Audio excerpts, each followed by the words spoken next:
Welcome to another episode of the Combatosseurs. I'm your host, Manpreet, aka MMA Lock of the Night, Andrew Boy on Twitter at MMALOTN. I'm just fucking it up. Perfect start right out the gate. I'm with my man Tunes. What's going on, As bro? always, what's up? My man Big Rob is in the back. Yeah. And we got Glitch wandering around here. I'm sure he's going to make an appearance He's probably very going to shortly. jump on my lap. Just wait. again Just wait for it. It's coming. It's coming. Yep. Yeah, first of all, I just want to say a big thank you and shout out to everybody that checked out the last episode. I got a lot of good feedback on Twitter. People are enjoying it. I'm slowly going to start putting out a little bit more clips here and there on Twitter as well, just so if, it's a good way to grab some people, especially with some of the discussions we have. I know there's more points of view that we can have other than just me and Tony ourselves. So, once again, thanks to everybody that's been hitting us up about that. That's great.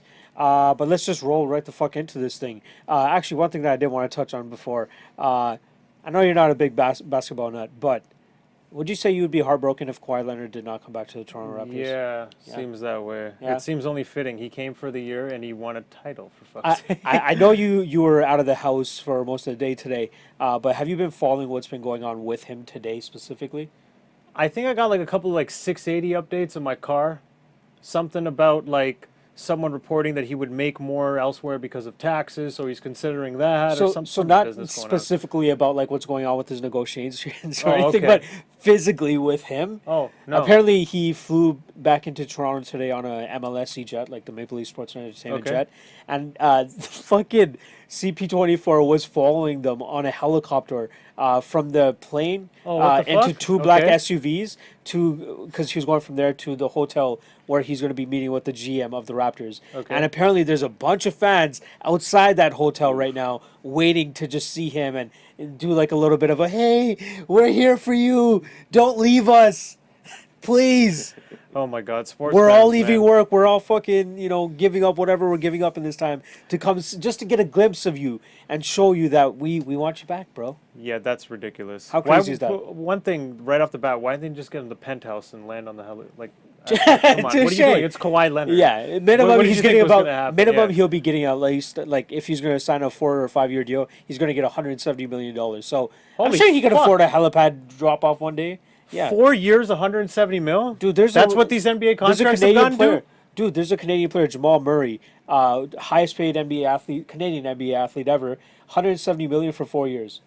That's 42.5 Let me mil a confirm year. that number, but I know he just got some crazy. Yo, these contracts look insane nowadays. I'm like, they're in the 150s. Okay, man. Here's the thing, Look though. at If I'm this. getting 42.5 million per year, I don't want to be taxed in Ontario. That's I was looking at this. That's a big factor in my decision making. 170 million US. How crazy Yeah, is that? okay. With And then the- with the Ontario, Denver Nuggets. Canada is gonna be like, hey. Yeah. So obviously, like being like sports fans as we are, we just Yeah. want Kawhi Leonard to come back. But there's so much numbers that go into Exactly. it financially, how much 'Cause- he's going to be giving up. Yeah, coming when you to think Toronto. about it from that point, it's like, well, I Yeah. won the title from them. It's cool. I love y'all, but Jesus Christ, like, I gotta it's make gonna some be money, like I'm a out. few extra mil difference. I- Short window, make your money, get out. I'm not too familiar with like the whole salary cap thing and how like the numbers work with the NBA trading and signing free agents and all that stuff. I hope yeah. that Toronto can still offer him enough to make up for whatever he would be losing on. If we just matched what the Lakers were going to give him or something, Yeah. right? Like, and I don't know why the fuck he would even go to the Lakers because he would play third fiddle compared to playing, being the star player, He's the being main guy, yeah. the fucking franchise player on that team. And he knows which he has would a be in good team. Toronto. He could win the title Exactly. with them. One guy already came back. Marcus All already re-signed with us, so that's a great addition. And then we're waiting on Danny Green as well, who isn't making his decision until Kawhi Leonard makes his decision. So, All right, then. with our fingers crossed, before we kick off this episode, Kawhi Leonard fucking come back to Toronto, man. Fuck. That's all I gotta say. Kawhi Leonard, get your money. Yeah, Canada is behind you. You have a whole country behind you. All right, I'm going to get off this shit. Y'all, you're here for MMA, so let's do some MMA talk. Well, we're going to kick things off with a big fight that just happened this past Saturday with Francis Ngannou knocking the fuck. Actually, you know what? Compared to the other KOs he's had in the past, this isn't as bad.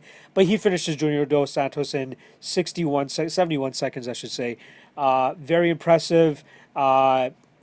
In a sense that I'm going to catch some flack for this. I already did before. I'm still not impressed with Francis Ngannou in terms of everybody saying he's back now and he's more improved and he looks like he's a different level now. How can you say that if we haven't seen him tested like he was against like Stipe Miocic? He's still going out there. Yeah, he had that flat-footed performance against Derek Lewis, Then he comes back, finishes Curtis Blades in 45 seconds, finishes Cain Velasquez in 26 seconds, and then dusts Junior Dos Santos in 71 seconds. Where is this fucking Francis Ngannou another level? What do you mean? We're seeing what the fuck we've saw from him in the past. Thank you. Yeah, it's nothing new. That's exactly what you're pointing. Like, we know he can knock people out. These really fights quickly. are going faster than they did even before when he was on that streak. Look, Overeem 1 minute 42 seconds. Andrei Arlovski 1 minute 32 seconds. So he's been dusting these guys even quicker than that. Yep. And how can you say he's made vast amounts of improvements if we haven't seen him tested? Exactly. As soon as he couldn't knock out Stipe at one round, we saw what happened, and now he's just gone back to dusting people. And what is it, combined? I don't even think he's fought just over 2 minutes in the last 3 fights. Yep. But we already know he can clip you and knock you out. So I get what you're saying in that sense. I will give him props in this aspect though.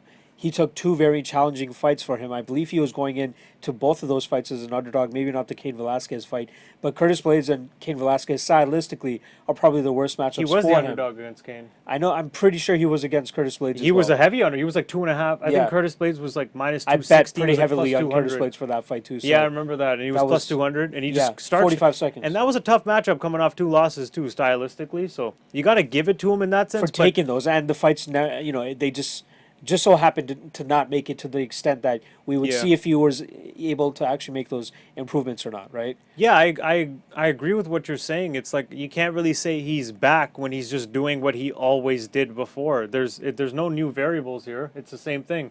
He hits so hard that he doesn't even have to hit you clean and you go out. Okay, but we need to see a little more in terms of cardio. Can you sustain that? Yep. What happens if that doesn't work out? Defense. What if you don't land that bomb? Yeah, like okay, even like it's interesting. He's got these 2 back-to-back stoppage wins over Cain and Junior, but there's so much more of a story behind those that kind of diminishes it a bit. I said that there's an asterisk beside the Cain Velasquez win. No. It was the uppercut. It was definitely an uppercut, but it's also Cain coming off a huge layoff. That's what I mean. God knows if that's like how Cain even is. Like, we don't even know. We got 26 seconds of him. We didn't really see how he looked, right? And then with Junior, can we talk about that stupid overhand right? What the fuck was that? He literally, no setup, wings an overhand right, gets off balance to the point where his back is towards Francis, and Francis just goes over the side and hits him in the head and rocks him, because obviously he can't see the punch. He's looking the other fucking way. What the hell was that? Did you see the post-fight presser with him? How he said he gave Francis Ngannou this win? Yeah, I know. He was. I know, like he why did I capitalizes, and I don't know why I throw that. But that's my problem with Junior. I've always loved Junior. He's always been my favorite. But then after, like, I remember, I think it was the 3rd Cain fight. I was like, you're not fixing things. Like, you kind of got exposed, but you just do the same thing over. Like, he has mental lapses in fights. His fight IQ's not high. Whatever it is, but skill-wise, he has everything. But then, like, it's just weird. Like, even the Stipe fight, he just keeps backing up, and then he gets confused that there's like a cage against his back, and then turns around and gets popped. I feel like he's shored up. That's definitely one issue that me and you like really saw from him, especially in the Alistair Overeem fight and the Stipe fight. He likes to find his back against the cage, and then gets knocked out because he has nowhere else to go. I feel like he's worked on that a little bit since those fights, so I'll give him that. However, not that much though. But he should be improving more. But the weird overhand right that he continues to throw, like that, he does that in every fight. He does that in every fight. It's just his Hail Mary. This is the first time he's fought a guy that punches just as hard as fucking Francis. You can't make that mistake against Francis. Like, you knew what was going to happen if you made any mistakes, and you're like, technically you're the better fighter probably. Absolutely. You probably have That's why I bet better on the guy. grappling, better boxing from a technical standpoint, and better cardio. Like, you probably have this guy beaten every facet. Just don't get hit. Like, stick and move, stick and move, stick and move. He was doing a decent job of that until he threw. He was that, actually doing pretty good. Ill-advised overhand right was fucking stupid. But it's like, even with the Stipe fight, remember that? He was kicking Stipe's ass. He had Stipe's leg completely.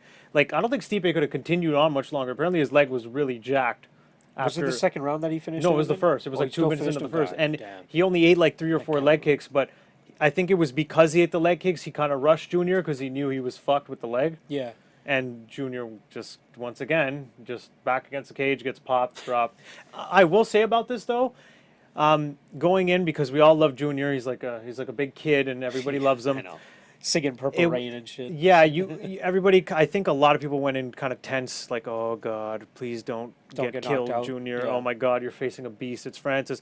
So for the fact that he did get stopped in 1 minute and 11 seconds, it was pretty tame for him. It was like, okay, it wasn't bad. He didn't get wasn't bad. deaded. It wasn't bad. He got hit and it was rocked and Yeah. kind of just said, "I'm done right Yeah. now," which was good. Like he didn't try to keep He fighting. didn't go put out cold. It wasn't Nothing like that. brutal. Yeah, It was yeah. just like, okay, thank God he's okay. But Yeah. it was also a stoppage. for Horrible sure. mistake, but Yeah. at least with that. One thing I will say about Francis Ngannou, there was one new wrinkle we kind of did see in that fight from him, even though it was 71 seconds. The calf kicks. I love those. Yeah. I kind of joked about it. I'm like, oh, look at this new level of Francis Ngannou, the calf kicks. What a great innovation to his game. Like I kind of meant it like half. It's smart. Hearted. Like It's smart because it's it's like a great tactic to have, especially a guy that moves as well as yes, Junior Dos well, Santos. also Francis's style. It's like he wants to get his hands on you, so it's Yeah. like, okay, well, if you're gonna stand too far away from me to get my hands on you, now I'm just gonna kick your legs. Chippity chop. That's it. So and now you want to close the distance. Well, now you're in my range. So, Exactly. Like it's the right move for him. It's very smart. He doesn't really need to do much else other than just focus on the leg kicks, and he's got to be able to make sure that he can get his leg back quick enough. And a guy like Daniel Cormier or Stipe Miocic don't exploit that and go for a takedown. And, Man, I really- you can't be lazy with that. I think he'll retire if he beats Miocic unless it's Jones. But man, So that's pretty much my next question though. So like, Cormier and Ngannou where does Francis is- go from here? He will obviously waits for Stipe DC, but I think me and you have the same line of thinking in terms of Cormier is probably either going to hang it up after Yes. beating Stipe or maybe entertain a fucking Here's the John thing. Jones fight. I think But he's not fighting Francis. I don't see him fighting Francis, and I'm completely okay with that. I will I- not call him a pussy. The guy is coming up from, he should be a 205er, goes up to heavyweight. He's a great talent there, but he's still extremely undersized. He's like 41 years old at the Yeah. time. He's already old. He's like you said, extremely undersized. He doesn't need to be fighting a monster in his prime right now. way. It's unnecessary. That would be an interesting matchup though, because Stylistically, it's interesting. I feel like that's where you'll see the improvements of Francis if he has any. because that's where, like, I think if anybody can thwart the power and then use the wrestling and wear a guy out, it's DC. He did it to Easily. Rumble. He did it to the other. He'd the do it Francis way at better light than heavyweight. Stipe would be able Exactly. So if there's anyone who can really like take it to Francis and probably survive his onslaught, it would probably be DC. to. Man, let's look at that fucking the top of that light or heavyweight. Yeah. rankings, Otherwise, here's the too. thing: if Cormier wins, that's kind of gonna screw up heavyweight a bit because now you got number one as Stipe, a guy who's coming off 2 losses, but he's beaten everybody else, so he should kind of rightfully fight for the vacated I belt. would say and then it's Francis is the only Yeah. other guy. So then you'd have a Francis Stipe rematch for the vacated belt. Wouldn't but mind then, that. But then Stipe's coming off 2 losses I to don't mind DC. that though. DC Does he get and does he get the fight or does Francis fight somebody else for an interim? But Okay, then who does he fight? He's JDS. cleared out the rest. He already Derek Lewis is not coming back anytime Derek Lewis soon. is he's coming off losses anyway. Yeah. Then you got above that go up. Oh, sorry. It's Curtis Blades and Jr., who he's already Done beaten. and done. And then who else is after that? Volkov Volkov. is coming off a loss and fighting Overeem, I think now. Yeah. If Overeem wins that, you don't want to see Overeem again. Nope. Then there's Kane. Like there's literally nobody left at that Alexei point. Olenek, Shamil Abdurrahimov. So if DC wins, it's kind of going to be weird. Yeah, but I there's think you not got to even do a name- Stipe yeah. Francis too for the vacated belt. Yeah. God damn. If Stipe wins, I think DC might get the trilogy fight as his last. I could see him hanging it up right after that, to be honest. Just like I could see him just I being, you lost know what? already. Yeah, fuck Yeah. it. I was champ. I fucking reached the Yeah, pinnacle what more of the does sport. he doesn't gotta do shit. He doesn't need to do He anything just else. he honestly even the Stipe fight, like if I was him, I wouldn't have been bothered with it. You already beat the guy clean. He doesn't. I don't see the point of this. I would. The only thing left for DC is Jones. That's it. That's it. There's nothing else. I know. That's the only and at heavyweight. He keeps saying he wants to go back down to light heavyweight and kind of do Man. like what Connor did against Diaz and just have everything the same and try to go for it again. Nah, man, heavyweight. Do it at your natural weight. Like don't force yourself to cut weight is what I mean. Eat all the fucking Popeyes you want. Yeah. Enjoy yourself, train happily, Natural element power. Yeah. and fucking put together a game plan to possibly dethrone the GOAT. Yeah, like why worry about the weight cut, especially when you're 40 to 41? Fuck When you're it. fighting John Jones, you need to worry about as little as possible outside of training and game planning. Like that's it. No weight cut, nutritional. Just eat what you want. Be in your natural element. You're Yeah. so old. You got a chance to fight this guy for the 3rd time. He's beat you twice. We can get it done now at your weight class. And Jones has said he's willing to go up to heavyweight as long as the UFC pays him appropriately. And why would they not pay him for a 3rd DC fight? Exactly. Like, come on, that's big. Yeah, I think that's the biggest fight they could possibly make with the active Either fighters of that those they guys, currently yeah. have. 100%. Give me your thoughts on if we do get a Stipe Miocic versus Francis Ngannou rematch. I think, even though Stipe is fighting DC, I think this fight is probably the most logical for Francis next, even if Stipe loses to DC. Because like we just said, DC will probably fight John Jones next or hang it up. So I think more often, more than likely, we will get Stipe versus Ngannou next, unless Derek Lewis somehow makes some sort of magic comeback and says, and Francis wants that fight back to try to, get his shit back. But for me, it's got to be Stipe. What I was going to ask you was, how would you line that fight, a Stipe and Francis rematch? Don't even think about DC right now. With Stipe that we know, got knocked out by DC last. Yeah, man, how do you think he matches up? It's so hard to say because he's been out for a long time and he just got knocked out, which is not good. Do you think Stipe would be the underdog? No. He should be the favorite, but I don't think he would be a huge favorite. I think it would be like a minus 150, plus 120 sort of deal in Stipe's I personally think that would get bet down to like a pick'em right away. Really, eh? I think people are really on this Francis train, and this whole thing about him beating, back-to-back heavyweight goats. I think that narrative is really going to fuel a lot of people onto Francis Ngannou. Well, here's the thing, though. Stipe is okay. He's great, but he's overrated in the sense of like you would think he's amazing. I agree. Like he's beaten all these guys when they were kind of in their like getting on the older side. So streak wasn't too impressive if you actually look at the context of the wins.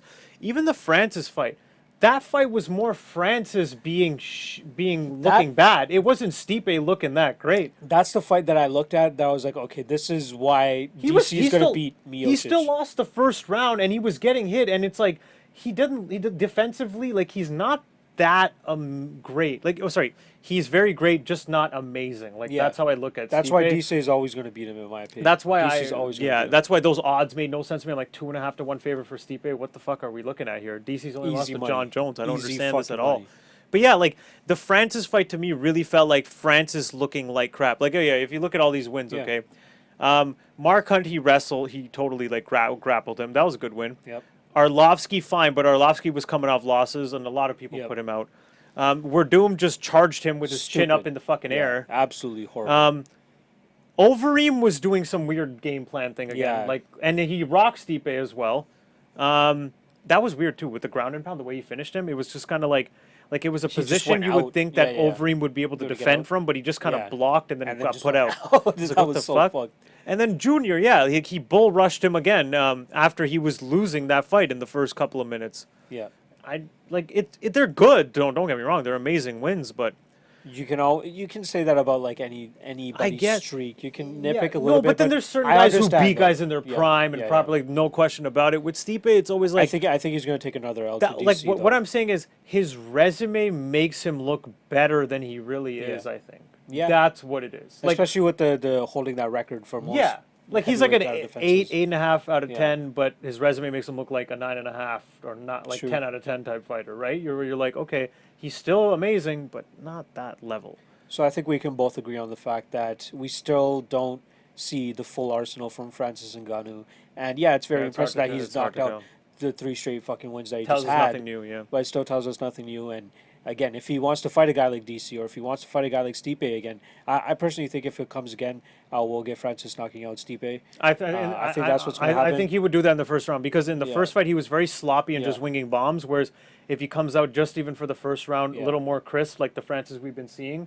the little we've been seeing from him, he does look like he's more like, like ready to go, focus, so I think he would put him I don't want to shit on the guy either. Like it's great what we're getting with a Francis Ngannou, right? Like we're getting a guy that comes in there and knocks motherfuckers out. Oh, he's the scariest fucking guy. He is the scariest guy. I hate to sound like we're shitting on his parade or anything like that. Like I was watching it with Zane. Yeah. And we were just looking at him coming out, and he's like, "Dude, this guy's built like you see his chest. It's like they're like nuts. 2 monster plates. It's like a once in a lifetime type of athlete. Fucking cyborg. It's like it's pretty much what we wanted out of Brock Lesnar, essentially, too. A guy that looks the piece and then goes out there and fucking murks guys, too. 255 with, like, no fat. Fucking ridiculous. What the fuck? So insane. Francis, his streak has been impressive. I'll give him that. But again, I want to see more from him. And he's kind of lucky. Like outside of Curtis Blades, there's nobody else other than like DC that's going to be able to challenge him in the grappling realm. So Curtis Blades really has to get his shit together. He's going to have to fight a lot and get a lot of victories if he ever wants that Francis fight again. Poor Curtis, because he can't get any of these fights with anyone else. He's fighting Shamil. Oh yeah, he's fighting Abdurahimov. And if he wins that, he's coming off 2 wins now, back on a 2-fight win streak, and his only 2 losses ever. He beat Justin Willis. Yeah. His only 2 losses ever are Ngannou, both of them.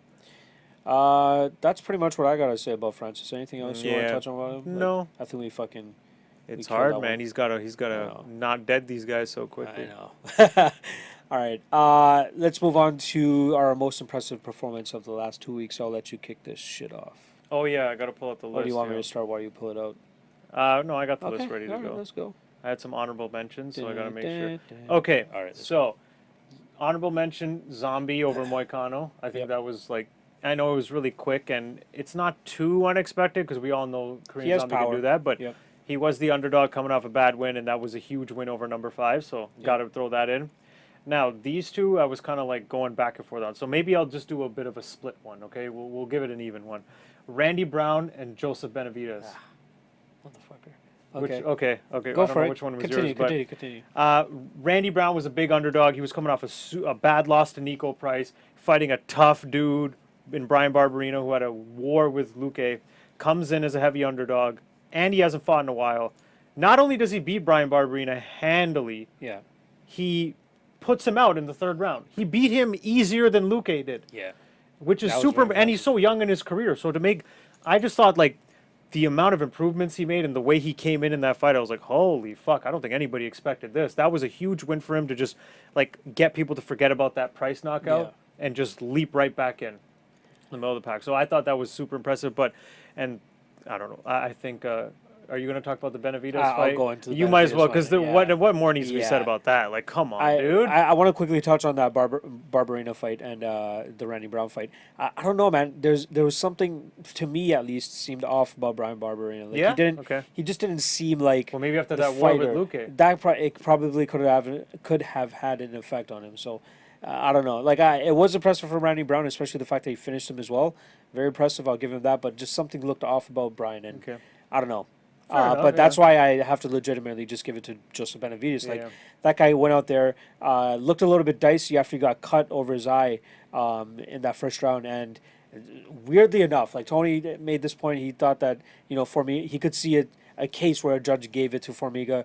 I had that round for fucking Joseph Benavidez. I had easy that round for Joseph Benavidez. I don't know how 2 judges actually ended up giving it to him. Aesthetically, I get it, but like there was I think it was 20-4 at one point in terms of significant strikes. Yeah, there's always those rounds where you're like, okay, Joseph Benavidez should have won that, but the judges might have actually scored that for Formiga. So you got to assume were right in that fucking line of thinking, which was fucking weird. I as soon as you see the cut, it's like, oh, damage, visible damage. Like, they're probably going to overrate how much he was actually landing, but yeah, he should have won the first, but whatever. He was regardless. He comes out there in his second, kind of puts it on Formiga a little bit more, and Formiga has made some great improvements in his striking. However, when you got a guy as seasoned as Joseph Benavidez, and especially on the run that he is on too, he completely starches up and comer in Alex Perez, then comes back and fights Dustin Ortiz, gets another victory over him. But I think he knew that this is the fight and the type of a performance that he needed to kind of solidify him for a shot at Cejudo,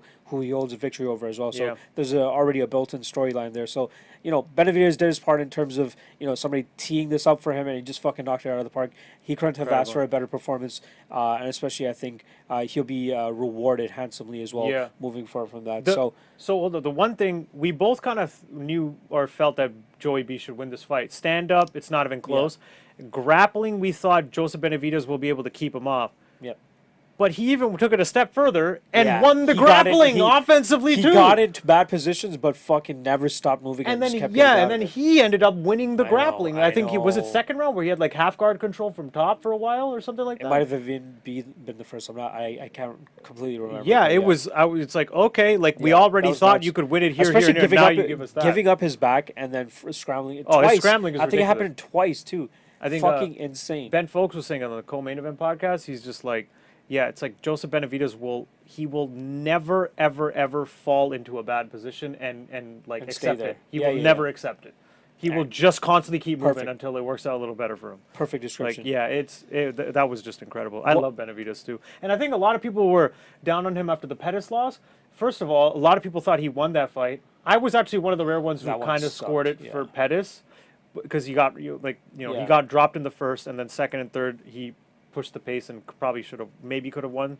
Yeah. Either way, I think a lot of people were down on him after that, but you got to remember he was coming off a long layoff in going into that fight, and he still arguably beat Yeah. Pettis. Then he came back and looked like vintage Joseph Benavidez against Perez. I remember he was like a slight favorite in that fight, and I'm like, are people A fucking lot of forgetting people- who a Joseph lot of people Benavidez were is? on Alex Perez. in that Yeah, fight, he I finished him remember that. twice, Yeah. and then he goes out and who did he fight after? Dustin Ortiz. Oh yeah, who was on a streak? That was a different Dustin Ortiz. Yeah. People are underestimating that too, because Ortiz made huge improvements. I can't remember after what He fight. beat Matthias Nicolau as a heavy underdog. I He was remember coming that in starching these guys Yeah. who were supposed to be better than him, and Benavidez still handled him, no problem. Then puts out Formiga like that. It's like, people all done forgot. One honorable mention I want to throw out there. I'm surprised I didn't even think about this before we started the podcast, but Lovato Jr., man. Like, he fucking comes in there and gets a victory over yeah. Gegard Mousasi. That's actually one of our first segments for a double job, but I just want to give a quick shout out to him. I told you I put money on him, and it was fucking Yeah, paid off at it plus totally 369, paid off. baby. Very wide do odds. you Had think no fucking he's- idea. He's We'll- taking we'll- some of we'll get those that. supplements. Oh, pfft. Some of that acai. Am I wearing a hat that Yeah. says Championships 2019 Finals? You ever see a 36-year-old that shredded? Yeah. Okay. Yeah. I don't want to Yeah. shut on him too much, but we'll get to him a little bit later in the show. All right, let's fucking yeah. So Joseph Benavidez, probably the consensus best performance of the last 2 weeks. Yeah. Perfect, love it. All right, let's move on to UFC 239. We're gonna go over the two top fights: John Jones against Thiago Marreta Santos and Holly Holm against Amanda Nunes. Let's start off with the main event: John Jones against Thiago Santos. Cool.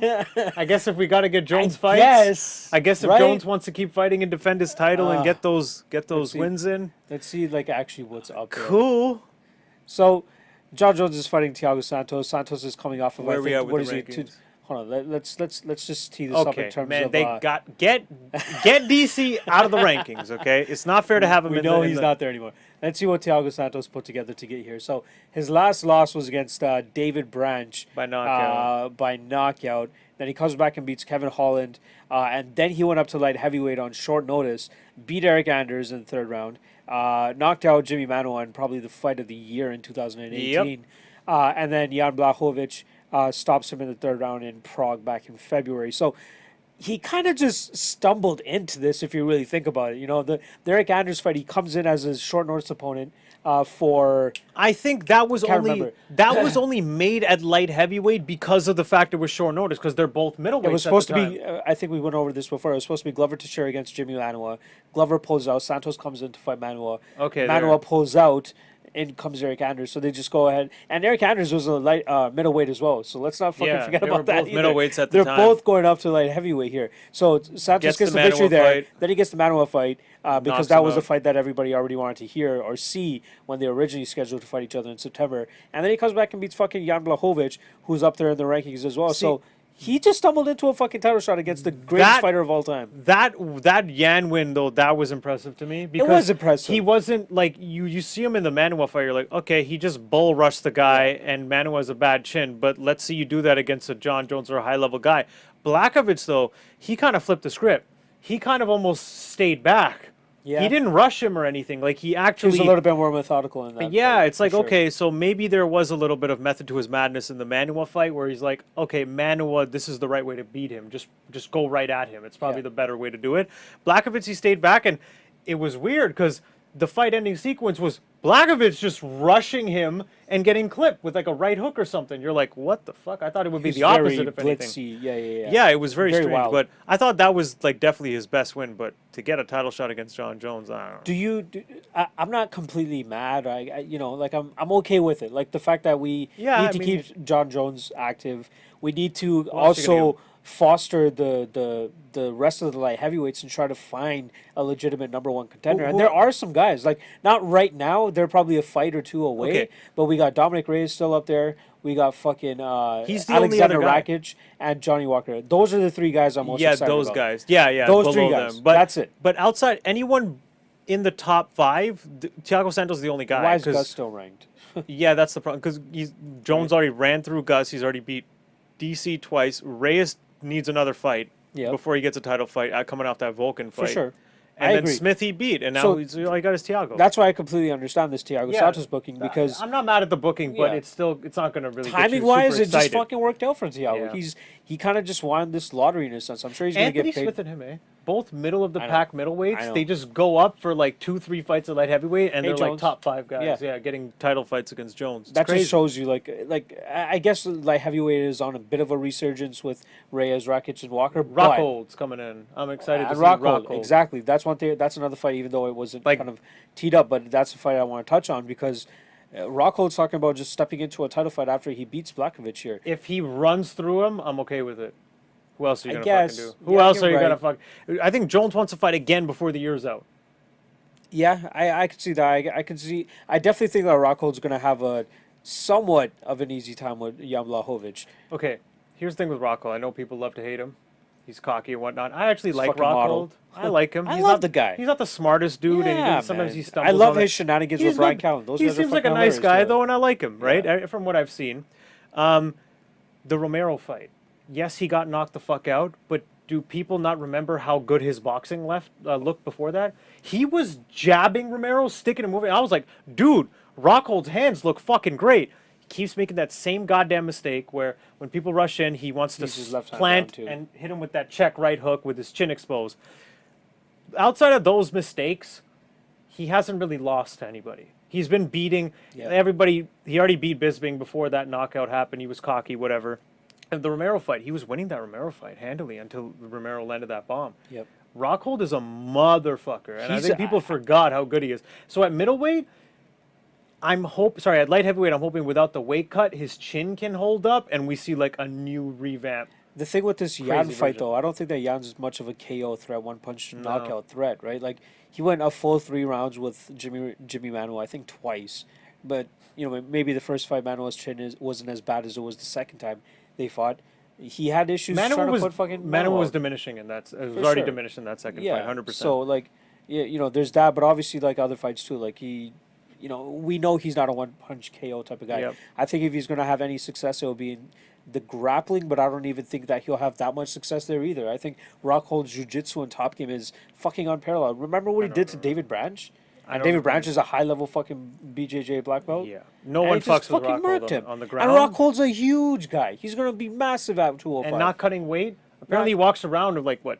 I think before he was like 205, 210. He's probably going to be 215, 220, like a legit light heavyweight. And he's ripped too. Yeah. He's not carrying around fat anywhere.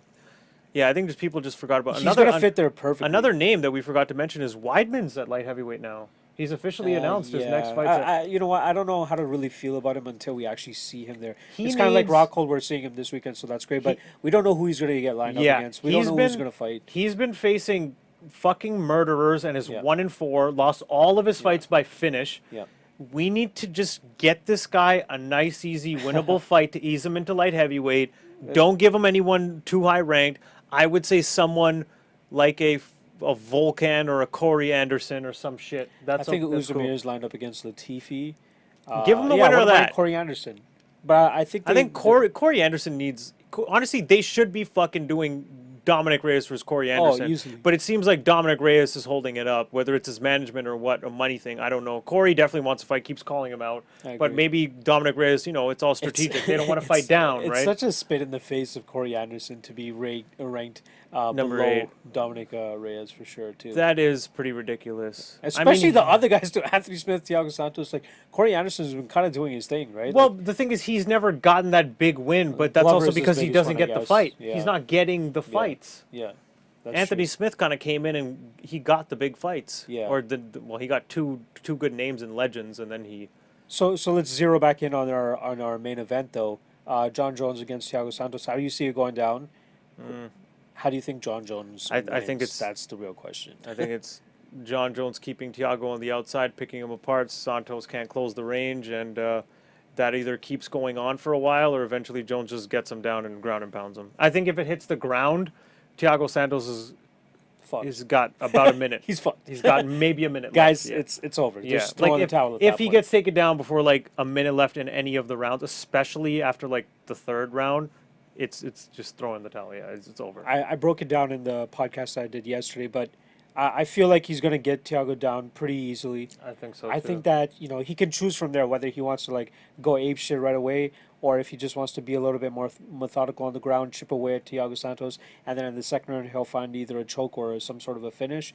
But I think he really wants to go out there and make a fucking statement, man. Like I think ground and pound. especially the Anthony Smith fight, like that was kind of he won that fight handedly, but it was kind of underwhelming considering what we were thinking. Yeah. And Smith the type is of John tough, Jones man. Smith he's can tough. take it. He just And doesn't get put out very easily. One thing in Thiago Santos fights that are almost pretty much guaranteed is it's not going the distance. Yeah, look at this. He went to a decision against Kevin Holland, but that was a weird fight. Yeah, he's got to knock out Jones. Stand up overall, he's got the power edge. Yeah. That's about it. Yeah. Jones has the weapon edge. Jones is the far better grappler, far better in the clinch. He's got probably better cardio, way better wrestling. Have you seen them There's square nothing, off against there's each nothing other? redeeming. Have you seen them square off against each other? I think someone said like Thiago actually looks pretty fucking big. I don't think so. No, is at the all. opposite? Is it the opposite? Okay, maybe I heard wrong. Okay, like, he looks pretty small. like that Jones kinda, looks fucking like yeah. massive Jones to him. looks significantly bigger. Look at his head compared to his. Holy fuck. How fucking nuts is that? Yeah, I don't. This is like. Jones is just gonna like this. Yeah. Thiago knows what's good, man. You got 1 or 2 rounds to Yeah. blow your fucking I gas say tank and 1.5 try and finish this at guy. most. 1.5. Because no one gives a fuck if you lose. Nothing.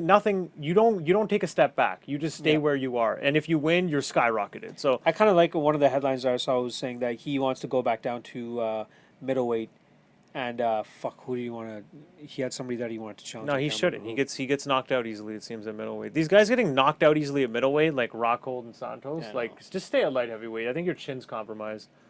who. Let's move on to our co-main event then. Amanda Nunes against Holly Holm. Holly Holm's going off at like a 3-1 underdog. Do you think that's justified and warranted here? Hell no, because stylistically, this is a hard fucking fight for Amanda Nunes. It kind of is, depending on how she approaches it, though. Fair enough. In my opinion, like People are look, yeah, crazy impressive she beat Cyborg, but let's not pretend Cyborg wasn't fighting like a Completely fucking idiot. idiot. Like Yeah. I'm just gonna, you want to hit me? I'm just gonna charge you with my chin up, Yeah. throwing Vanderlei Silva hooks. If you look at when Amanda finished Cyborg, yeah. all she kept throwing was overhand rights that weren't missing. Like she rocked her with an overhand right, separates, Yeah. they're just standing in front of each other. Overhand right, no setup, lands again. Yeah. Rocks her again, separates, overhand right again, no setup, just drops her. I'm like, she's just throwing overhand rights because Yeah. Cyborg's so fucked up already and they're just all landing, right? So it wasn't as impressive as people make it out to be, although, like, deading Cyborg, Of course. it's still fucking super She was impressive. still a sizable underdog in that Yeah, fight, but so. stylistically, Holm is not going to charge you like that.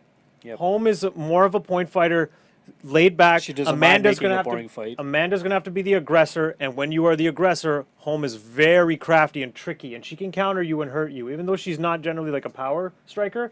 At any time, she can throw up a fucking head kick or a nice straight left and clip you or hurt you a bit. So this fight, I think, is harder than people are expecting, like plus 300 for Holm. Yeah. No, I would say Amanda is minus 400. She probably shouldn't be more than like a minus 200, minus 250. But with that being said, I still think she's going to win. Like, I still think she's going to pressure her. I think her stalkerish style of like just stalking her opponent Yeah. is gonna be a little bit too much for Holly here. Yeah, she is good. She's a good counter striker. She's a good counter fighter. But I truly believe that Nunes just has the veracity behind those strikes to make it more difficult for Holly Holm to let off good enough strikes Yes. to And you got to believe when Nunes lands, she'll be landing the harder shots. Yeah. So it might actually be plus 300 is whack. It is, right? Plus 300 is whack. 100%. Like, for real.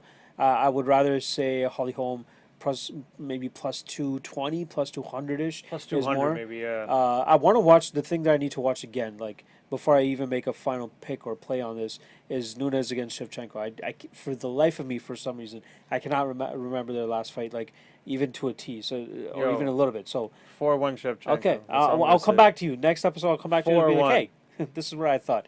But I want to see that how she ended up winning that fight, or how most people saw her winning that fight, and how she would be able to implement some sort of similar game plan against Holly Holm, because Valentina Shevchenko is a great striker as well herself. Here's the thing, though. Valentina's probably is the better counter striker than Holly Holm. Okay. So if you know, it was a close fight with Shevchenko, fine, but she'd probably have an easier time with the Holm. I think it's probably going to resemble kind of like the Cyborg Holm fight, with Holm kind of constantly like circling, but then just succumbing to the power. But yeah, getting hit with the stronger strike, so losing a clear-cut decision, but not really getting killed. I could see Amanda Nunes actually getting a finish at like the second or third round. I could. She just has. Holm is tough as fuck. She is tough as fuck, but I think that Nunes might. Just a little aside. Yeah. Have you seen that boxing match that Holm had where she got knocked out? Oh yeah. Holy fuck! That was bad. That was one of the worst knockouts. She was stumbling all over the place, drunk for like 2 minutes, constantly eating shots, and she wasn't going out. She was still never put out. Yeah. Like she can. That was a horrible beating, though. That was really fucking bad. That was really. That was really hard bad to watch. Yeah, but I definitely think the odds are not correct, but I do think Nunes will probably overall get it done. I don't think we'll see it hit the ground really at all. I think it's just going to be Nunes kind of stalking Holm and keeping her against the cage, and Holm trying to circle out and landing counter strikes. And Nunes lands the better strikes. A lot of people are saying that Nunes might even hang it up after this fight. Nunes is not saying that, though. Nunes wants a Cyborg rematch. That's what Nunes is talking about. She's like, I really think we got to do that fight again, this and that. So hopefully they do that as long as Cyborg wins and resigns. There really is nobody else at bantamweight. No. Ketlin Vieira, I guess, but like nobody's interested. She hasn't fought in a while. She needs to fucking restate. Nunes' name now is just too high up at this point. Yeah. I personally think maybe after the second Cyborg fight, if she does it again, that's it. I'm out. Like, what else do I got to do? I beat up all the Golden Girls, Misha Tate, Ronda Rousey. I do want to give Aspen Lab, we're going to talk about a little bit later in the show. But I just want to give her a try. You know, hold on. Who did Lad fight last again? She fucking murked Tanya Evinger. Did she? No, that she fought after that. And she looked very unimpressive. Did she fight? I remember the next fight after that. Or I think it was no, it wasn't Sijara Eubanks. Was it Sijara? She didn't look that great. It was Sijara. Sijara Eubanks. There you go. Yeah. She was getting hit up a bit. Like it was kind of like a closer fight. So you know, if you're having close fights against Sijara, I want to see how she does against Jermaine Durandamy. Like she should be able to get it down. Durandamy, we'll talk about that a little bit later. But I wouldn't mind giving her a little bit of, you know, if she goes out there and has an impressive performance against GDR, maybe she could, you know, maybe stake some sort of claim. But I think she would still get marked. That is number one. So if she wins, you should give her a title shot. But yeah, I think after Holm, if Nunes wins, let the bantamweight division kind of play itself out. You don't need to defend anything. You have plenty of time to step out and go take a featherweight fight with Cyborg. I don't like the fact that Nunes isn't even entertaining a third fight with Shevchenko, because I think a lot of fans would really want to see that. And a lot of people are saying that Shevchenko won the second fight. So hopefully there's enough rumbling of that. And I thought it was clear that Shevchenko won. I was like, what the fuck? Like, I remember when the decision was announced, I'm like, are you kidding me? Like, what? Whatever. All right. Anything else you want to say about 239? Oh, yeah, we touched on Luke Rockhold already a little bit. You know, gets a victory here, you should go right into a title shot. I completely agree with that. Let's just look at 239 though, real quick. I'll save my thoughts on that third fight for another segment. Okay. We already talked about Rock. Dude. Okay. Dude. Yeah, I get it. What in the fuck? And it's at welterweight. I know. Why are you fighting at 170, Diego? First of all, why are you fighting? Second of all, why are you fighting at 170? I don't mind him fighting at 170. I don't mind that. No, he's too small. And now, okay, here's the thing. At least Chiesa's probably not going to put him out. But you know what? Then again, Diego Sanchez got knocked out by Joel Lozon, okay? Michael Chiesa could actually get a knockout in this fight. Here's the problem here, though. Diego is probably, I guess he's probably the better cardio guy and scrambler, but overall grappling, Chiesa might even have a beat there. This is just, I don't know. I think with his cardio and scrambling, he could wear out Chiesa and start to get the better positions. Fair enough, but I can't trust welterweight. Chiesa's like minus 340 favorite as well, so I can't really. That's too much. That's a little crazy. I can't trust him at that. I'm kind of thinking at plus Sanchez. 240, Diego might Sanchez actually be a that- decent bet. Like, if Chiesa keeps it standing, he'll Yeah. probably win, even though he doesn't have the greatest stand-up, Yeah. because Diego doesn't have good stand-up. Yeah. He just gets hit a But lot. if this is a grapple But fest, I wouldn't if mind. he tries to actually- grapple Diego, and Diego keeps scrambling I and actually look at out-cardios that. him, I can't believe you're actually talking yeah. into this. But I gotta, Diego I gotta loses look on the at that. feet. If Yeah. you don't grapple, Yeah. he's probably going to lose. I think he's going to make it a grappling matchup. But though. man, if you engage grappling, Yeah. he's a motherfucker. Yeah. And Okay, fine. Chiesa's tough to trust. Gilbert Melendez talking about fucking old schoolers.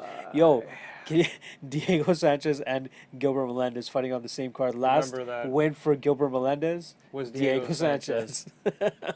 How crazy is that? Dude, he came off a long layoff, got Jeremy Stevens, which is a tough fight. Yeah. Leg chewed up, destroyed. Yeah. What? You're like 40. I know. What are He's you doing? 37 He's 37. Okay, what are you 37, yeah. doing? What are you doing? Maybe just because he's got fights left on his UFC contract, he's like, I'll just honor and get paid. Because if he loses this, he's 100% cut. Yeah, I think he's still getting a good chunk of money though. Let's see God, what the payout was for his last fight. His only win since coming over from Strikeforce is Diego Sanchez. Even though a lot of people felt that he beat Benson. Yeah, unfortunate for him. He was really highly touted too when he was coming to the UFC. Yeah, Remember people being forget there for though his that fight? Josh Thompson fight before he got in the UFC, he won by split decision. A lot of people thought it was a bad decision. I thought They it was don't. good. They don't do payouts on Wikipedia anymore. That's fucking weird. Oh, they actually do payouts? Like they would show the payouts of each fighter. Oh, that's But I guess interesting. not anymore. Okay, well, Yeah. 239. Anything else? Claudia Gadelha hopefully getting back on track against Ronda Marcos. Man, she's got to look really fucking Yeah, impressive I think she if finishes she wants to Marcos. stay at the top. I think she finishes You think Marcos. so? I mean, stylistically, Yeah. you can't lose this fight, so be I impressive. think it's going to eventually get to the grappling realm, and that's where she's going to. The only way Claudia loses is cardio. Yeah. But in a three-round Marcos fight, isn't really too much of a. in a three-round fight, Claudia generally has enough cardio for rounds. 2 rounds. She She's should probably be- the better striker. She's the Yeah. better grappler. She's stronger. It's just the Yeah. cardio. That's it. That's the only thing she loses. Alejandro Perez against Yadong Song. No I one fucking fucking love cares. Yadong Song. You don't Okay. know about Yadong Song. You'll know I about know Yadong this Song. name. Yadong Song. Yeah, of course. Yadong, your boy Yadong. Edmund Shabazian, a good prospect coming up. Yeah, Shabazian, I Ismail- remember him. Yeah. Ismail Nardiev. He's the guy that beat Michel Prezeres, if you remember that. He snapped Michel Prezeres' win streak. Interesting. Okay, He's that an guy. Australian wonder boy, so that's Yeah, I remember Interesting, that yeah. when Preserves was like a minus 450. Oh, yeah. Yep. Yeah. And Julia Avila, a girl, Raging Panda is her nickname. She has wins over Nico Montano and Marion Renault. Oh, Yeah, well, those she's are- like 6-1. Her only loss is in Invicta. I think it was a hand injury. 47 seconds into the fight. Oh fuck. So she's- which one? The Julia Pan- Avila. Oh, This girl, Avila. Oh shit. Okay. Yeah. So she's making her debut finally. All right. She's fighting Pani Kianza, who fucking sucks. So it should be an easy win for her. is what I'm Let's just say this off the bat. So I actually like Marcos Gadelha, and then Yeah. Melendez Allen is kind of a fun fight, but that main card is crazy. Oh, I love that. I love that main card. I Yeah, love the that rest of main the fights are okay, but that is a nice main card Yeah. right there. All right, let's Looking forward to fucking that. let's move on. Yeah, 239 is going to be great. Can't wait to do that. But let's move on to the double jab, and we're going to bring in my boy, Big Rob. What's going on? Hey. Yo, yo, yo, yo. He's getting really fucking good with these names, guys. I'm telling you. Yep. But, knowing from last week, he's probably going to stumble on that first one. Uh-oh. I wish I could show you guys how I phonetically pronounce Yeah, I this was gonna guy. say you got to put up these. I look forward to Gotta- the days when we sit down here and I Oh. get Tony's reaction to how I fucking phonetically put these out for my boy. To get him to, yeah. Oh my We god. gotta this send a is great. screenshot or something. Exactly. I'll Yeah. fucking post it up with the episode. Or Or maybe some on a shit. Twitter or something. Yeah. Every time you mention a fighter on Twitter, you should just spell it the way you spell it. with a big Rob. That should be how it is. Maybe I'll do Mousasi that way too. So. Yeah, All that's right. the best one. All right, Rob. Mousasi. Let's fucking go. What do you got? Okay, guys. So for the double jab, number one, Mousasi lost his middleweight title at Bellator 223 to Lovato Jr., upset him via decision. Will Mousasi bounce back from this, and what type of champion do you think Lovato will be? All right, Tony. Let's go. Okay, bounce back from this. I mean, Mousasi just takes so many fights. He's had losses where he kind of looks listless before. He didn't get blown out. He got out grappled for 3 rounds. He just seems to lack that urgency. He's got all the skills in the world, but sometimes he That's just kind of always been. loose. yeah. He just kind of like it feels like maybe if he pushed a little harder, like he could get out of certain positions, but he's just focusing on defending. Always looks relaxed and stuff.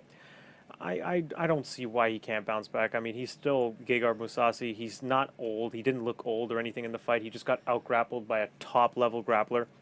I think he gets one solid win in at middleweight, and he's right back in a title fight. And he probably has a really good chance to beat Lovato Jr. the second time after already experiencing him and having a close fight already. Some people actually scored that fight a draw because apparently Gegard got a fourth round 10-8.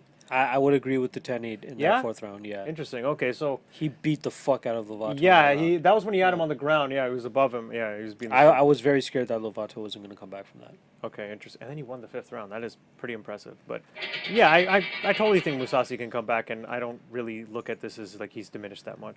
Okay. In terms with me, I think that you got to really look at that middleweight division though and see what's there for Mousasi. I think another fight with Rafael Carvalho, which is I think he's coming up to fight Chidi Njokuani. I think that's a good fight. You know, if he gets the winner of that. And I wouldn't even be mad at a fucking rematch if they wanted to do an immediate rematch. You know, it's tough where you get a guy like who has a stature and the presence of a guy like Gegard Mousasi. And again, he does have a claim to a possible draw, especially with that 10-8 fourth round. And I don't know, man. With Lovato, I think that you're going to get a guy that's kind of like a Damian Maia, and he might just be able to pull out these fucking victories if he's not able to get a submission that he's just going to be able to control guys. His ability to fucking win that fifth round is still mystifying to me. I don't know how the fuck he did that. Going Like, into the fifth, I was like, Mousasi's going got into this in the bag. fourth, I was like, even He's got it in the before he bag, got that yeah. shit kicking Yeah, in that fourth okay. round, even before that, I'm like, fuck, he's screwed. Yeah. Like third round, he looked really bad. Like Yeah. near the end of the third round, he looked kind of bad, but he still pulled off that fifth round. I think we'll get the immediate rematch, and I think that Lovato takes it once again. Oh, really? Okay. I'm going to take that. I would actually favor Mousasi in the Yeah. rematch. We'll see. What's next, Rob? What do we got? Okay, guys. So the second one here is Korean Zombie rose once again when he made a quick work of Moicano. What stands between him and earning his second title shot? So I was very surprised that Korean Zombie was able to get the victory over Renato Moicano. That I had a little bit of money on Moicano. So that Right kinda- before the fight started, probably like an hour left or something, I was like, man, I really think he's going to fucking win. Like, it was like nothing I could logically explain. Yeah, It was yeah, just yeah, like, yo, you always think he's stylistically beat, but then he gets it done. So, I'm glad that he did get the victory though, because I think he does warrant another shot at the title. Like maybe not immediately, because we got fucking Alexander Volkanovski winning in the wing still. We got Holloway against Edgar coming up, so he's still probably I'd say maybe a fight away from like an actual title fight. Like I think we definitely have to get Alexander Volkanovski his title shot. We can all agree on that. But after that, he still has Brian Ortega, Zabit Magomed Sharapov's hanging around up there too. So and Jose Aldo's always up there too. So I wouldn't even mind seeing a fucking Korean Zombie and Jose Aldo rematch. If most of us remember, if we could especially do it in 5 rounds, I think that would be even better for Korean Zombie. But if you remember that loss to Jose Aldo came from a shoulder injury. You know, Nasty. 4th and 5th round is really what we were looking forward to with Korean Zombie and Jose Aldo. So maybe if we can run that back once again, we could, and if Korean Zombie gets a W there, I think you can pass him up for a title shot. Tony. I think he's at least 1, maybe 2 fights away. I mean, he was winning the Yair fight all the way up to the last second when he got deaded, but that is still a loss on his record, so he's only coming off 1 good win here. The thing is, I realistically don't think he's going to need more than 1 win because he's such a fan favorite and the UFC loves pushing this guy. Yep.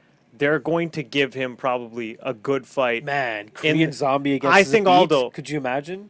I Korean Zombie against think they're Zabit, going to do though? Ortega Zabit, but That's still not confirmed, which is kind of shit. that would be a motherfucker of a fight How for crazy Zabit would that because fight you know Chan Sung Young's not going to go away Nope. unless you put him out. Yep. Give me 5 rounds of that shit. I like what you suggested though. I feel like this is the time Yeah.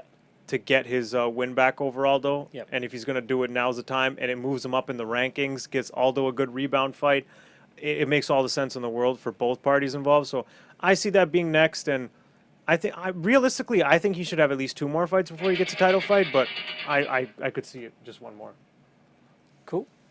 What do we got? All right, guys. Next, we got a pretty significant welterweight headliner was announced as Colby Covington faces off against Robbie Lawler in August. What do you make of this matchup? WTF. I'm like, what the fuck are we doing here? That's This a good reaction. I remember when you told me, I'm like, Yeah. wait, what the fuck, Lawler? So wait, number 1 slash should be interim champion is gonna fight number 10, who's coming off a loss. And yeah, I know there's an asterisk beside that loss. I still consider it a loss. Okay, I think he Lost was to Von out. Askren. Yeah. I think he went out. I think Askren let go a bit as Herb came in, and Lawler came back and gave the thumbs up. It was stopped at the wrong time, but I still think that bulldog choke was in, and it was over regardless. But man, I know the UFC loves him, but this matchup just makes. I mean, okay, in terms of who's available for Colby outside of Kamaru, I kind of get why the matchup was made. But other than that, this makes absolutely no fucking sense at all. Rankings wise, for what Colby has to gain, it just, I don't know, it's perplexing. Like, what the fuck? Why? I mean, if anything, it would have been better to pull Ben Askren or Darren Till out of one of their fights and fight up to Colby. Like, that would have made more sense. I remember telling you about this and just getting the same reaction that you just fucking gave us. Yeah. And then we ended up going through 1 to 9 and seeing that all these guys were actually Yeah. booked or hurt or something. So it kind of does make sense if Colby wants to get a fight in, that Robbie Lawler is probably the next person in line that they should actually get. But also, Pettis would have made more sense. He's 8 and coming off but a he's win. fighting Nate Diaz. Do you think that he wants to pull That's out of right. a Nate Diaz Yeah, fight? that's right. It's the money fight. It's fine. My thought though is, remember what happened the last time Colby Covington wanted to not accept a fight? Kamaru Usman got a title shot. Yeah, that's right. So I think that he's kind of just learning from his past mistakes, or what he may consider a mistake, and passing up on fights when he was completely healthy to, and then when he's not healthy, or when the UFC actually wants to call upon him and he's not healthy, they'll just look over him and shit, right? So Maybe he needs to get paid for all we know. probably needs to get paid. He hasn't fought since May of last year, if I'm not mistaken, right? He fought RDA. RDA. Yep. Yeah, May of I think it was UFC 228 or some shit like that. But I understand it because he wants to stay active. And I understand why it has to be Robbie Lawler, considering what the rest of the welterweights look like. So if Colby needs to fight, Yeah, I get it. Fair enough. It's cool. Big fight for Lawler. This is Absolutely. huge. Yeah, if he gets the W here, he's definitely right back up Yep. there. All right, Rob, what's next? All right, guys. So, on top of the matchup we just spoke about, 3 more somewhat significant fights were announced. Joanna versus Waterson, Glover versus Krylov, and Perry versus Luque. Speak about one of them and why you think it's significant. I'm going to go with the Joanna Waterson fight. I think that's a great fucking fight in terms of matchmaking.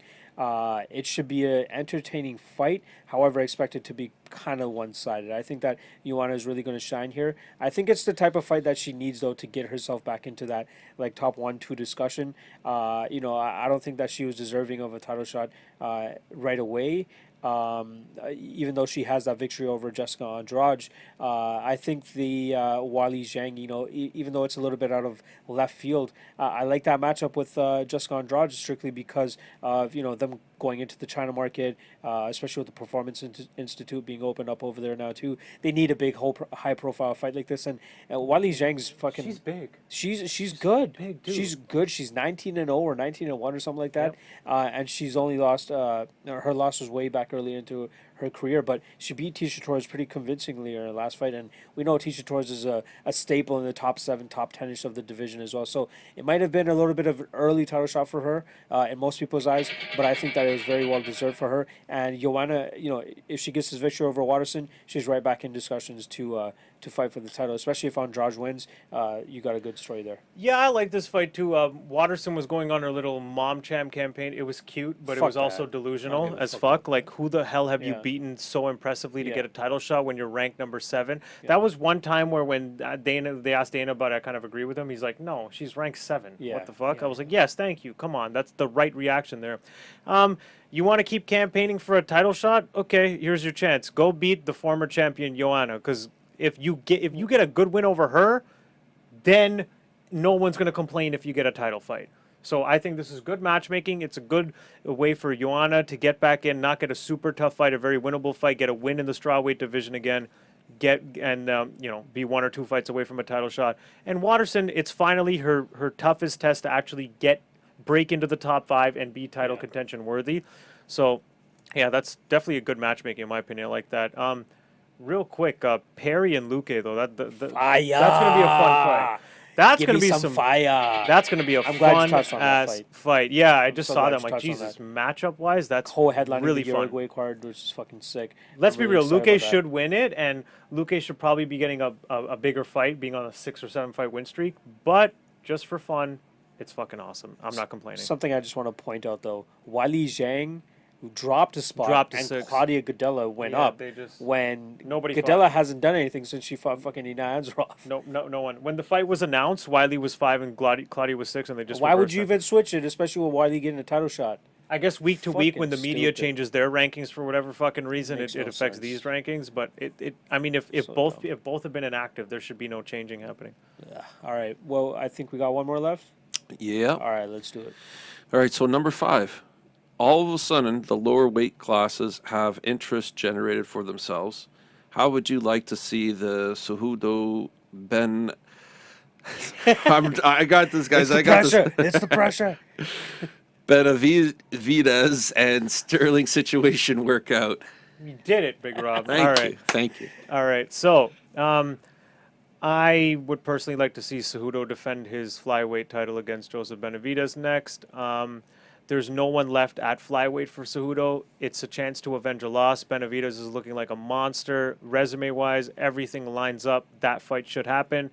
There's not even a clear-cut contender at bantamweight outside of Aljamain Sterling, and he's also gone on record as saying that he's cool with Benavidez getting the first shot. And I think out of those two, Benavidez deserves it more. So, my opinion, got to do Cejudo Benavidez, and either Sterling waits, or maybe you do him and Yan or something for an interim title, or depending on how long Cejudo will be out, or just to keep Sterling busy. But yeah, 100% Cejudo should fight Benavidez. That's how I want to see it work out.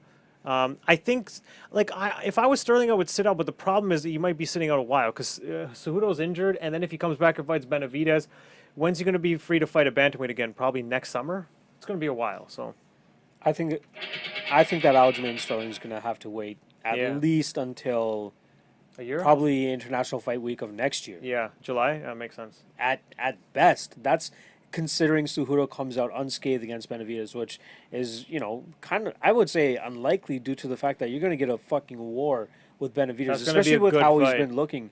Right, I think that Benavidez is gonna. I agree with you. I think Benavidez deserves the next shot, so we should hopefully get them at the beginning of the year next year, and then Sterling gets a shot afterwards. But I think that, fuck man, Cejudo just looks so good. But I want to see Benavidez get that strap. I don't know what it is. I want to see him win that flyweight title, and I think that's the only true way that they would save 125 as well, is if Benavidez wins, because Cejudo's already holding that title at 135, so he can just stick around and just fucking keep fighting there, and he would still probably be top 5 regardless, top 3 even. So even if he left flyweight for good, he will be fine over at 135. So it's tough for me to see Joseph Benavidez actually getting the victory here. But he does have the mental advantage, if you want to call it that, coming into this fight, especially having that victory over him. Yeah, and for Cejudo, the Benavidez fight, that's all you have left at flyweight. Like after that, you can detach from that division and just go full time into bantamweight. Yeah. You have literally nothing left to do in that division after dethroning Mighty Mouse, aside from avenging your only other loss. That's it. Rogerio Bontorin, though. What about that? I don't know. Who the fuck is that? When did he even fight? He beat a fucking Russian flyweight who got cut after that. I can't remember his name though. Yeah, Fought a guy who got cut, and you're ranked number 6. Yeah, I know. Big underdog came in and beat him. Ugh. All right. Thanks, Big Rob. Appreciate it as always. No problem, guys. You keep Glitch warm over there. Yep. All right, let's go into our last major topic of the event, or of the podcast. I'm saying for UFC Sacramento, we're going to just jump into this a little bit. Me and Tony were going over it a little bit before we started off the podcast, and he mentioned one specific word. Salty. Yes, This card is my man is salty about this card. It's headlined by somewhat of a significant bantamweight fight if you really want to go there. Rankings wise, it's a bit of a significant fight. Jermaine Durandamy against Aspen Ladd. Aspen Ladd's coming off a victory over Sajar Eubanks. She's also dummied Tanya Evinger the fight before that as well, so that was relatively impressive and really kind of put her on the map. And a lot of people are looking forward to her. And I guess rankings wise, she does deserve to be in the main event slot here. But we had a segment on the Double Jab a couple episodes ago about the worst headliners in UFC history, and I think this actually takes the cake now. I think it takes the cake. I think it takes the cake over Lobov and Swanson strictly because Swanson is a name. So is Lobov because of the Conor affiliation. That's another thing right there too. Yeah, so, like, I would say this is worse than that. Don't you 100%. remember Jermaine Durandamy? She's the girl that beat Holly Holm and punched her after the Punched her after the bell bell twice. and a lot of people still thought Holm won the fight. She and was the first ever 145 champion, and then ran away. Dropped the belt, so Cyborg could eventually take it. So it's hard to sell these guys. Or these girls, I should say, these women. So it's kind of hard to see why they're at fucking the headlining act. You could fucking headline what Uriah Faber against Ricky Simone and probably do a little bit better just because you have Faber Name-wise. coming back from retirement and also headlining in his home city as well. That's believe. a tough fight for him, Hometown. though, eh? They're Against like, hey, Ricky yo, Simone. you want to come back? We're going to use you to build this dude. We'll get right to that, but the GDR and Aspen Ladd fight, who do you think wins that fight? Because odds-wise, this fight's out of pick'em right now. I think, honestly, GDR easily You wins. think she keeps her on the feet? The way Aspen Ladd's striking looked against Eubanks, You don't think she'll be it's able to way get too in? quick of a turnaround for you to come back and fight someone at the striking level of GDR. Like, okay, we can hate on GDR. She ran away from Cyborg. She had those cheap shots. She probably shouldn't have even won. She's annoyed, pissed off a lot of people. But fact is, she won a stand-up fight against Holly Holm. Yep. Her stand-up is super fucking impressive. Her downfall has always been more of her her grappling, and I think she kind of gives up when it gets bad for her in the grappling a bit. Like, she seems to have a bit of that quit in her. I mean, if she gets taken down, fine, but I just think her athleticism is enough to keep her away from the ground, and if it stays on the feet, Aspen Ladd's in serious fucking trouble. I think she's going to have a bit of a size advantage here as well. Yeah. I think she's starting at 5'9", 71-inch reach, while Aspen Ladd's at, 5'6", 66-inch But reach. if she gets taken down, she's in fucking world of trouble. trouble. I But believe so. I You don't think that Ladd will be able to close the distance and get her down? I think for at least 3 rounds, GDR should be able to keep it on the feet and piece her up. Are you confident enough to put money on Jermaine Durandamy in this fight? No, because it's been too long, and just like I said, like I agree. with, This fight with is certain more of a fighters who are pass. kind of a bit of like quitters, like who have a bit of quit in Yeah. them, I don't hard to bet like on betting those. on them. Yeah. Yeah. No. We'll move on to the fight that we just talked about earlier, Uriah Faber against Ricky Simone. It's a lose-lose, man. For Faber, why the fuck are you coming back other than probably a paycheck?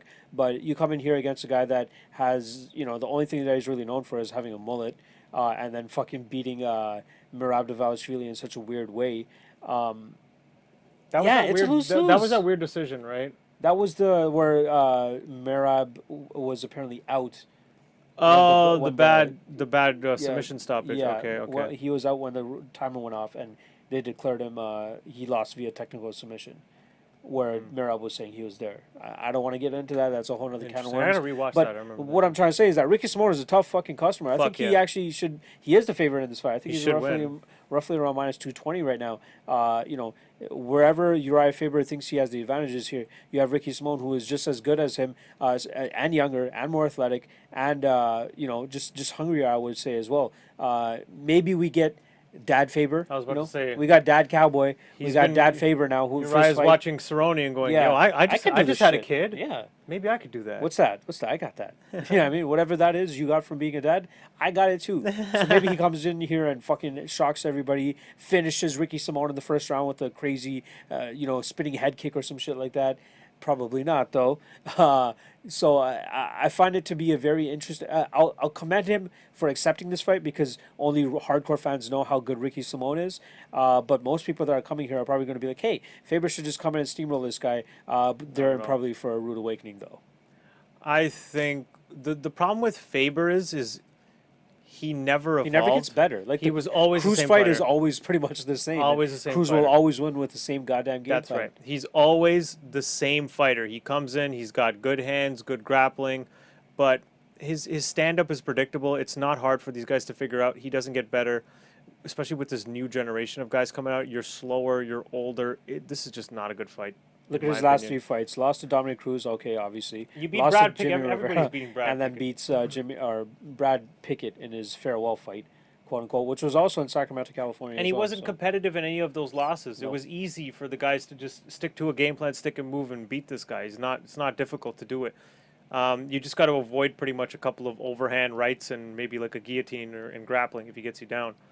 Josh Emmett against it's bad. Mirsad Bektik is a fight that kind of has me hard. I'm not gonna lie. Man, I love that fight. I love both of these guys, and I think they have great things ahead of them, especially Mirsad Bektik. Let's see rankings wise. I think these guys are definitely up there too. I think Bektik.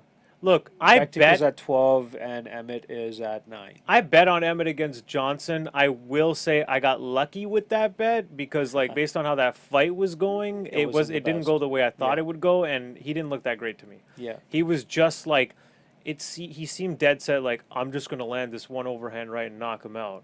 And I that's think all he that was caring about. I think that where Josh Emmett is good, Mirsad Bektik is better. So I think that Yeah, Bektik, right? this is definitely Bektik's fight to win. He's got Emmett just got that one punch KO. Yeah. Other than that, if He's Bektik good is wrestling, smart, but Bektik's wrestling I would rate a Exactly. little bit higher, and I think he's just a better overall MMA fighter. Bektik should just grind him against the cage and wear him down. Don't let him use that power. That's it. Yeah, Take him down or just clinch with him.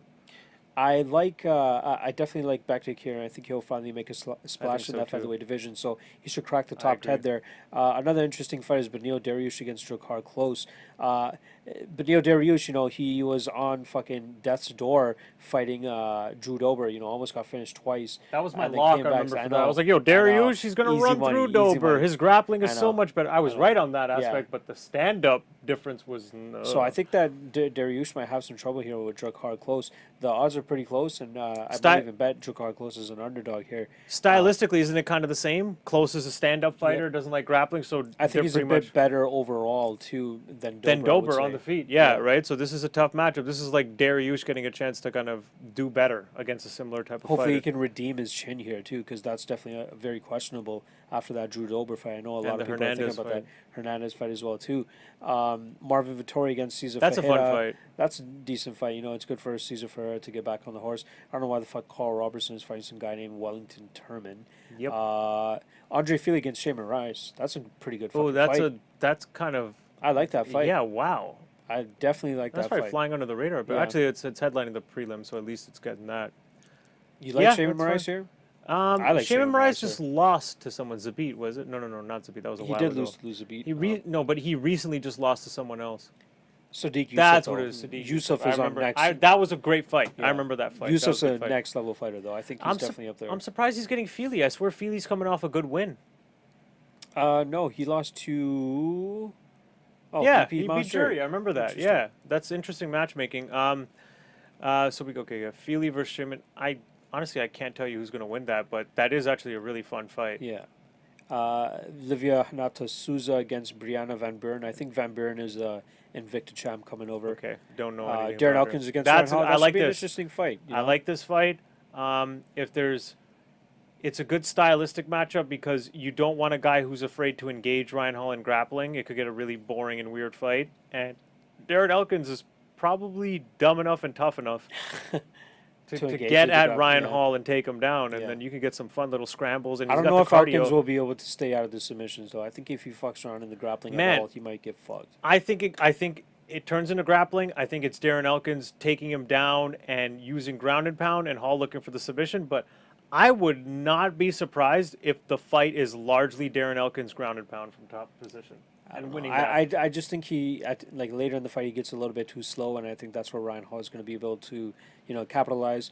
His jiu-jitsu is next level, man. He is a wizard. Like, say what you want about the BJ Penn one and where BJ Penn was in his career, but Kenny Florian works with this guy on the regular, and he knows how good his jiu-jitsu is Yeah. and keeps fucking talking about it. And I believe it, man. Ryan Hall is very highly credited with his jiu-jitsu talent. What are the odds in that fight? Let's see if I can pull that up. Because right now I'm actually leaning Elkins Darren to a Elkins, certain eh? degree. Interesting. Yeah, man. Very Stylistically, I mean, if Ryan Hall was a good striker in any way, well, he is. He's just more of a distance striker and a point fighter, but he goes for the subs a lot. But man, I can totally see a lot of this it's fight. like even. Yeah, I can. Small favorite Ryan Hall. Okay, I could see a lot of this fight being Darren Elkins. Minus 120 Ryan Hall, plus 100 Darren Elkins. You like Elkins, I eh? think a lot of this fight is going to be Darren Elkins in Interesting. Ryan Hall's guard, avoiding Interesting. subs and landing some good blows. I like Bektik at minus 165. Oh wow, that's it, eh? Yeah.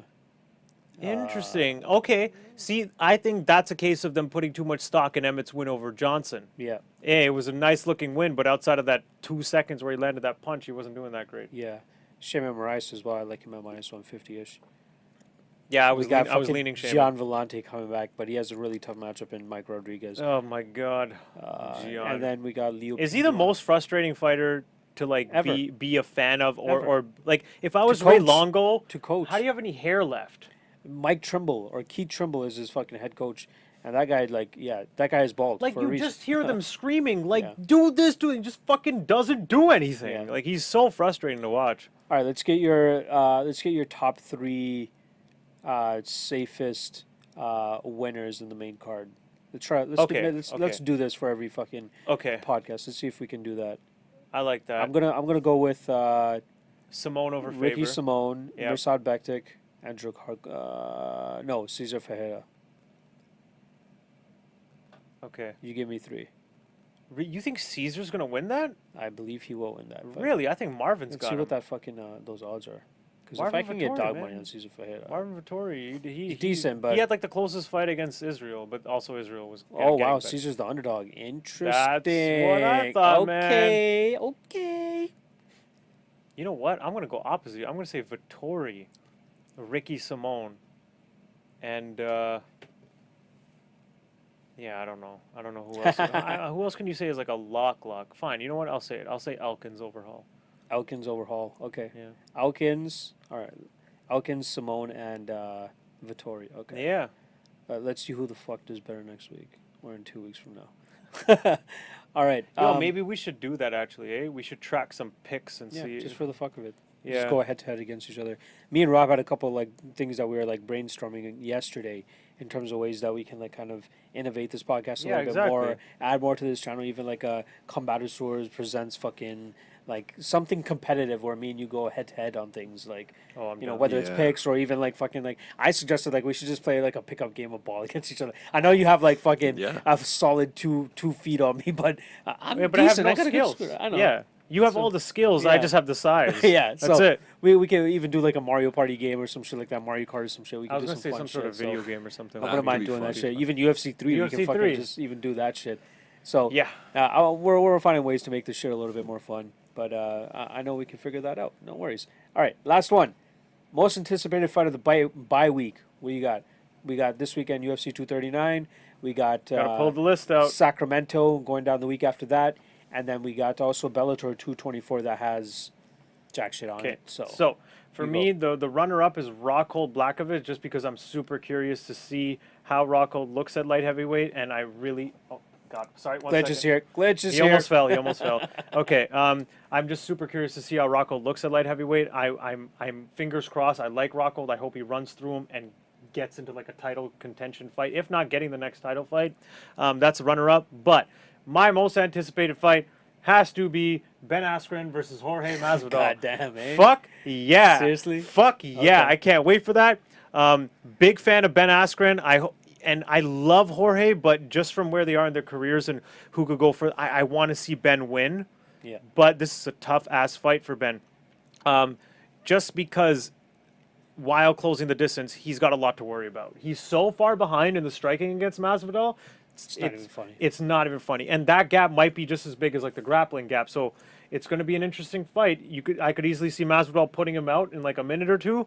But at the same time, most likely, I do think Ben Askren, 3-round grapple fest, wins that fight. So Damian Maia that type. is that's my most anticipated fight for sure. Masvidal Askren. It's hard to see a different outcome other than an Askren 3-round grapple fest, especially if you could take into I consideration think that Askren could Devin sub Haney him. fight. I could I don't know, man. Jorge's really tough to, Actually, yeah, you're to right. sub. Like, Yeah, does he even Jorge's have any so submission good. losses? Even against the see best this. grapplers too. Like, do you remember the fight with Hustam Khabilov? That was a close fight, wasn't it? Yeah, it was one of those where Jorge just spent most of his time defending but he was defending so perfectly and negating the grappling. You're like, okay, if he just turned on a little bit of offense, he easily won. Like, it was one of those fights you come out going, Jorge was the better fighter. He just didn't do enough to win. But, like, Yeah. I felt like he was the better fighter. He was totally negating the grappling, the scrambles. He's fucking good, man. But Ben Askren is another level. Last time Jorge Masvidal lost by submission, May 1st, 2009, over 10 years ago, via that inverted triangle choke, if you remember that, with Toby Amada. Oh, well, that was the last. Okay, yeah. Bellator 5. We'll say 3-round decision for Ben Askren. But I in would that still case. say Ben Askren three-round decision. Oh, When was his other just one? a quick thing for Yeah. everybody listening. Yeah. If you don't know much about Askren, you just want to get a vibe for what he's like, go watch Ben Askren versus Andrei Koreshkov round 1. Do you remember that round? It was just relentless takedown. He just wouldn't. He was just hanging off of him at the weirdest angles and stuff. You would keep thinking Koreshkov was free, but then he would just grab an ankle and still Just be pick there. him. And it was like one of those where it's like Koreshkov went back to his corner, and all you could think in your head is like, this guy's probably thinking like, what the fuck Yeah. was that? Like, it's How like am I a supposed to tornado, survive another like a 4 cartoon rounds of tornado? this? Yeah, yeah. And where nothing. And you're just like, what the? Askren's always on top. What the fuck was that? Like, Yeah. you could tell he had great takedown defense and he was ready for the wrestling, but that type, he just didn't know what the fuck was going on. Just the angles that Askren was hanging off on him and stuff. It's like, what the fuck? I'm glad that we're finally getting Askren back in the cage, especially after that unfortunate fight against Robbie Lawler. He won it. Yeah. He Go. won the fight. Hey, He won Henner the fight. Gracie I and get Huron it. Gracie I did the get Gracie it. breakdown. I get it. He And won. they said that choke was fully in. If anybody knows if a fucking bulldog choke is in, it's those two. It's those two. Yeah. 2 fights that I'm looking forward to. Honorable mention I will give to Josh Emmett against Mirsad Bektic. That's a fight that is 2 budding featherweights. You know, they've taken some lumps along the way. Josh Emmett losing to, who the fuck did he just lose to? Jeremy Stevens. And also Mirsad Bektic losing to Darren Elkins. They've obviously rebounded from those fights. Yeah, okay, However, I was about to say, you know, they're still on the rise, and they could still regain some of that ground that they lost with those losses that they had. But for me, it's the same as you, man. Luke Rockhold against Jan Blachowicz. That's the fight I'm really, really, really looking forward to. Luke Rockhold coming up to light heavyweight for the first time. I'm interested to see even during fight week how he looks like, how he's filled out. You know, if it's something noticeable, if it's, you know, just him being him, because him still being him is fucking massive, right? He's like 6'3", still 77 fucking inches. huge. He's a big guy. So I hope that he's able to make this transition up a weight class very well. You know, it's worked out for a lot of guys in the past. Cowboy Cerrone going up to welterweight. You know, obviously Thiago Santos in the main event coming up in weight. Anthony Smith. All these guys coming up in weight seem to have a lot of success. Daniel Cormier being another one too. But I truly think that Luke Rockhold is like, he has top 5 pound for pound talent. And I hope that this is the division that we really get to see it, and then hopefully he can, you know, cement himself as a Hall of Famer and pioneer, because I truly believe his skill is deserving of that. 100%. His skill is absolutely deserving. It's almost of that. weird to say because it's Luke Rockhold, Mr. Cocky Luke Rockhold, but I almost feel bad for him to a certain degree, know. because if you look at his skill set, but then you look at his record, it's almost not fair. You're like, no, you don't understand how fucking good this guy really is. He He's could amazing. he could be a superstar Just this one fucking mistake keeps getting Yeah. him put out, and his chin seems to be an issue at middleweight. So if he continued to Gah. win those fights, like the Bisping fight and the Romero fight, and if he won these fights, and he has been undefeated since that, see even the Vitor Belfort fight, since he hasn't lost a fight since then, he could easily be a superstar. He could be top 2, top 3 draws in the UFC 100%, easily. 100%. It's just unfortunate little mistakes that he makes that costs him those 2 fights. Yeah. And now here we get him against Jan Blachowicz. So hopefully he has a good campaign at 205, because I think that he could give John Jones the most run for his money essentially, and that's a dream fight, especially for fans of, you know, longtime MMA fans. You know, Rockhold and Jones have kind of been side by side in this, you know, meteoric rise that they've both had. You know, John Jones a little bit more, and obviously his is slowed due to his fucking out of cage habits and bullshit that he's gone through. But Luke Rockhold has dealt with injuries. He's also dealt with, you know, unfortunate, you know, decisions within fights. But he has other shit going for him too, so I'm not too mad at him. This is going to be his first, this is going to be his 10th fight in the UFC. 10th fight. And I believe Strikeforce came over in 2013. Something like he that. hasn't fought much. Or 2011, actually. I know. So it's crazy. Even He's- when I was he's putting the tape largely in next to it, I'm like, inactive, yeah. wait a second, why am I only putting 9 fights up for this guy? It's insane to me. So I'm glad that he's in, getting back in there, especially at 205. But that is definitely my most anticipated fight over the next 2 weeks. I hate that he's got those 2 knockout losses, bro. and like they just stick out, and you're like, no, but you don't understand. How But good this is guy teed up is. perfectly for him. Get a victory here. Let John Jones get a victory on the same night, and we match them up at the end. I of the think year. so too. A fingers crossed, he just runs through Blachowicz, Yeah. like first or second round, maybe ground and pound, put him out. And fuck, if you want to do it more impressively, put him out on the feet. That's Yeah. even more impressive. I agree. All right, well, that's pretty much it for this episode. This is the 7th one we've done. No man. shit. I can't believe it's already been 7. That's fucking insane. Even with the Lockcast, fucking Yeah. 44. Me and Rob were talking about it yesterday. Like, it's insane. It's almost been a full year since me and Rob have hooked up and Yeah. started doing this thing together. That's Even for crazy. us, it's 7. With the first 2 or 3, we're a month apart. Yeah, it's That's fucking fucking nuts. crazy. I'm loving to do it though. It's so Yeah. fucking fun. Like I It, love doing this. it shit. gets out like our you got to get out your MMA thoughts, but there's Exactly. no one else to talk to Exactly. about it. So it's like, all right, let's We used get to it we used to out. live a lot closer to each other, so we'd hang out a little bit more. Now it's kind of Yeah. dwindled a little bit. Our schedules have gotten a little bit more packed, and I live a little bit further from Yeah, him. But exactly. we make sure that we can do this at least on a bi-weekly basis, and get it out for you guys. Yeah, and just hash it out. keep fucking talking it out. And you kind of convinced me on a bit of a. I forgot who the hell you told me to potentially play. Was it Diego or Diego Michael Sanchez. Chiesa? Diego Because of the Sanchez. grappling? Yeah, so I'm gonna have to run a little bit more. Now tape you know on what's that, gonna happen, right? and I might Chiesa's fucking- gonna I know. put on a I boxing know. clinic and Fuck, knock he's him gonna out look or like something. fucking Floyd Mayweather in there or some shit. Yeah, that's what's Fuck that. All right, so the Lockcast will be up tonight. This is Wednesday. I'll put it out tonight. Hopefully, I'll have the Combatosseurs up for you guys tomorrow, which is Thursday. So, hello, today's Thursday. But make sure you guys check out the Lockcast. All my bets are going to be up on the website as well, MMALOTN.ca. Check me out on Twitter at MMALOTN for all my thoughts of fight week odds, especially where the lines are moving and all that stuff. The most surprising last week was the Joseph Benavidez and Juicy Formiga odds Almost shifting as even. much as they were almost fucking flipping, which was crazy too. So you can catch all my live excitement in terms of the odds moving around on Twitter. So me and Tony will be back in 2 weeks. Yep. I'll be back next week for the Lockcast once I get back from Montreal. We're going to be breaking down the UFC Sacramento card. Until then, enjoy UFC 239. Enjoy Sacramento.